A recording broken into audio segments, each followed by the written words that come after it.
Oi pessoal, neste vídeo quero fazer uma reflexão e uma partilha sobre a situação do Zango nestes dias e sobretudo refletir sobre o assassinato do jovem Rufino, um adolescente de 14 anos,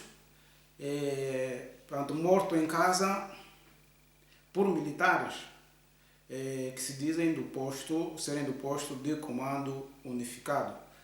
Honestamente, não sei a que instituição pertence a esse comando, se é do Ministério das Forças Armadas, se é do Ministério do Interior, não consigo perceber, eu não sei. A minha reflexão começa com isto. Em 1600, John Donne compreendeu bem a interdependência da rede da vida nestes versos. Ele dizia: nenhum homem é uma ilha, cada homem é uma porção do continente, uma parte da terra. A morte de qualquer homem diminui-me, porque sou parte do gênero humano. Por isso, não perguntes por quem os sinos dobram, eles dobram por ti. Hoje, os sinos da sociedade dobram-se para o adolescente Rufino, morto no ato que se enquadra bem naquilo que hoje no mundo civilizado se considera terrorismo. Em Angola, está-se a tentar construir a sociedade sob as ruínas da catástrofe do socialismo e do marxismo e, sobretudo, daquilo que, nos meus tempos de adolescente, se dizia da ditadura democrática. Portanto, uma autêntica contradição. Com o resto da destruição, pretende-se edificar um edifício massificado, acéfalo, um cidadão angolano que não pode existir. E tudo isto feito numa maré de corrupção, arrogância, completa ausência de escrúpulos ou princípios elementares de humanidade ou ética. A moralidade em Angola parece uma utopia proibida. Em muitos segmentos, Angola espelha uma selva onde os animais mais fortes massacram os fracos. Uma selva onde se assiste ao triunfo das bestas sobre a humanidade. O resultado é uma desarmonia profunda que mina os fundamentos mínimos de civilidade e humanismo. E reparem que hoje parece que temos um governo e temos uma sociedade. Um governo que é contra a sociedade e uma sociedade que não percebe o que se chama governo ou se chama Estado. É hora de evitar negacionismos ou buscar justificações para uma atrocidade.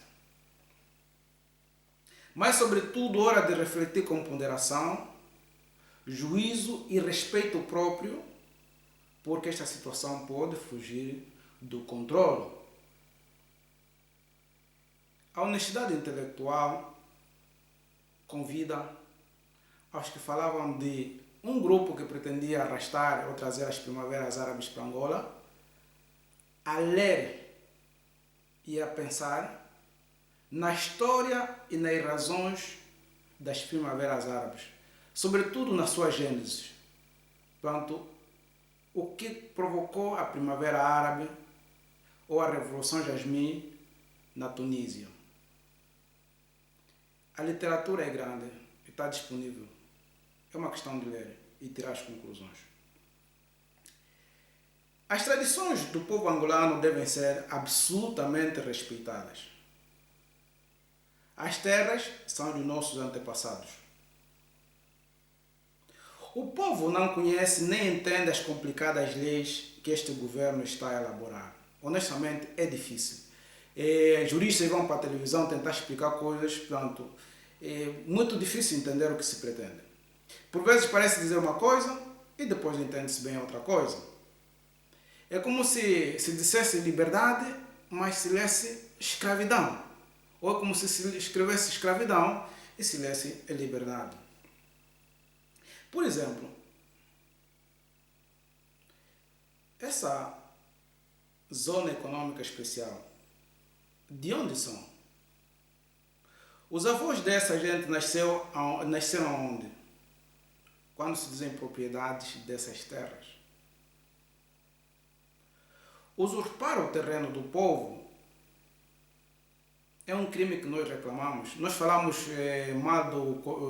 tentamos falar mal do colono e eventualmente parece que está a se fazer pior que uma nação colonizadora.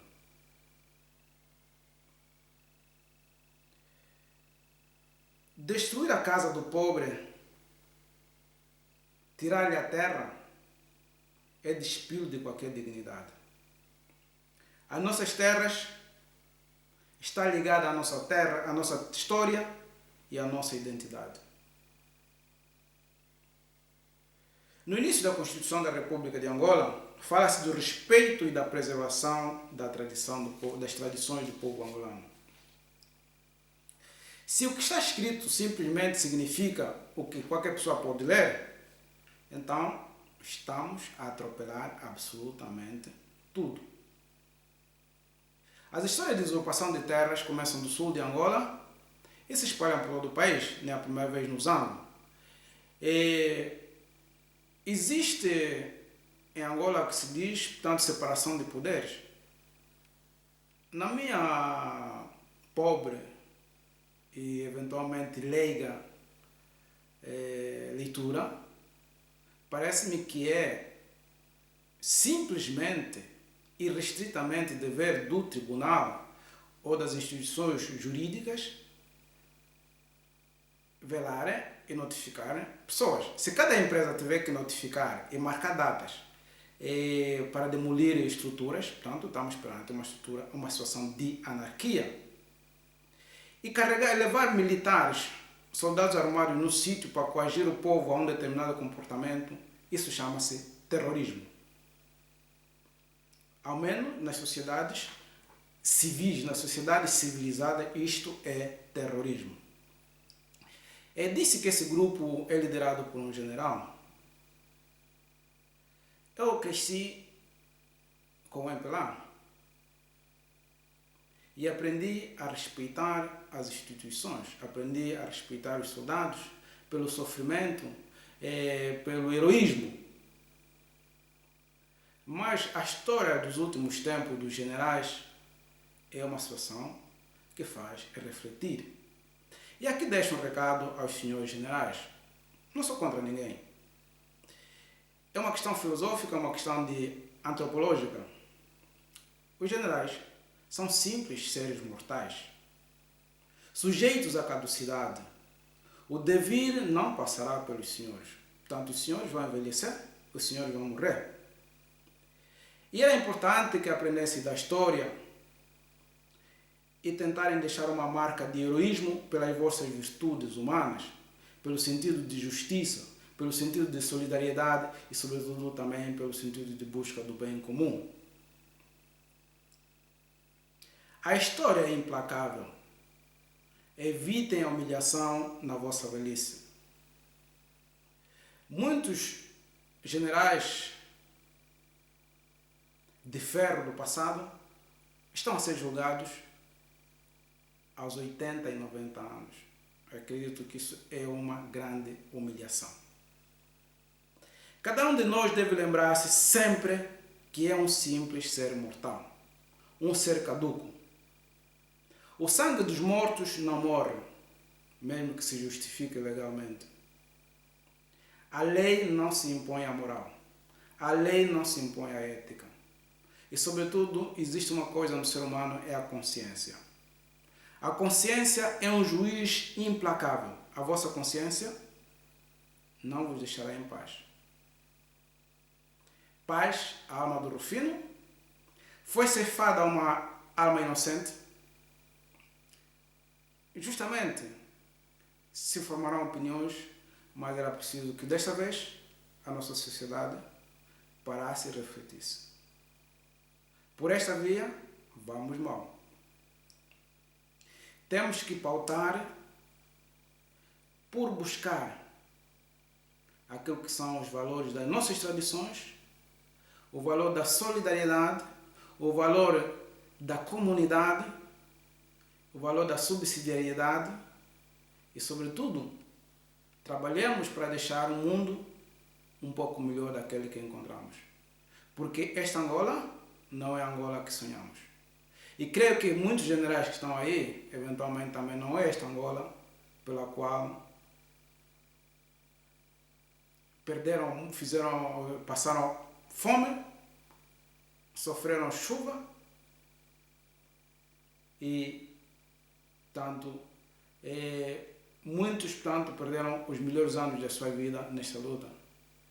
Talvez é hora de parar e, como um só povo, uma só nação, acreditamos que é hora de parar e refletir que o excesso de mortes violentas é preocupante. E isto envolve inclusive agentes da polícia. É preocupante quando numa sociedade começam a ser mortos agentes da polícia, porque a polícia é uma instituição muito importante. Termino dizendo isto. Precisamos de unidade, pensar juntos. As históricas divergências entre o UNITA e o MPLA são uma coisa já nojenta. Era preciso que o MPLA e a UNITA, por um dia, tentassem encontrar um discurso comum, buscar o bem da nação angolana.